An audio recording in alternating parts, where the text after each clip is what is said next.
Lorsque nous avons certaines limites dans certaines technologies, on recourt aux technologies européennes, mais seulement il faut qu'on se les approprie sur le territoire, par l'information, la sensibilisation et la formation. Et elle reste.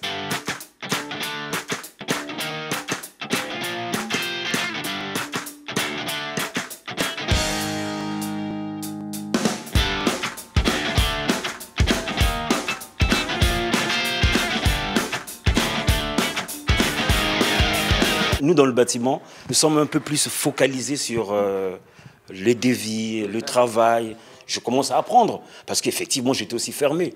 Quand on nous a demandé de retirer, par exemple, les peintures faites à base du white spirit. Jusqu'aujourd'hui, on a du mal dans le bâtiment à retirer ces peintures-là. Par rapport au développement durable, il y a des informations qu'il faut donner.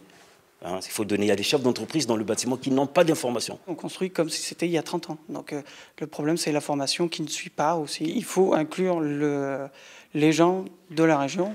C'est eux qui vont apporter la main-d'œuvre, la technique, et qui vont se former par la suite. Et donc, on n'aura plus besoin d'aller chercher le personnel ailleurs. En cherchant à respecter le développement durable, il faut aussi qu'il y ait une formation, mais une formation pour les agents qui peuvent contrôler si les normes ont été respectées. On ne va pas continuer à avoir une formation basique de la sécurité alors qu'on est dans les chantiers, on ne connaît même pas les matériels qui sont utilisés. L'information permet la formation. Demain, si les acteurs locaux de Seine-Saint-Denis et du Val d'Oise n'ont pas l'information, face à des grosses entreprises qui sont habituées, il y aura un décalage, un train de retard, et donc vous ne pourrez pas en bénéficier. Pourquoi ne pas être aussi une sorte de laboratoire recherche et développement ?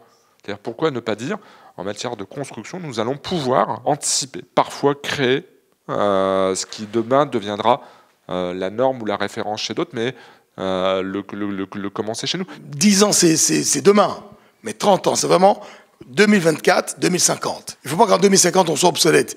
Qu'en 2050, on se dise, tiens, on va faire évoluer les choses. Là, EuropaCity a gagné. Là, EuropaCity sera le modèle. Quand on est sur des gros projets, il faut que ces gros projets-là donnent l'exemple et disent, voilà, nous, on fait maintenant attention à la planète. Et voilà, regardez, messieurs, faites aussi la même chose que ce que l'on est en train de faire.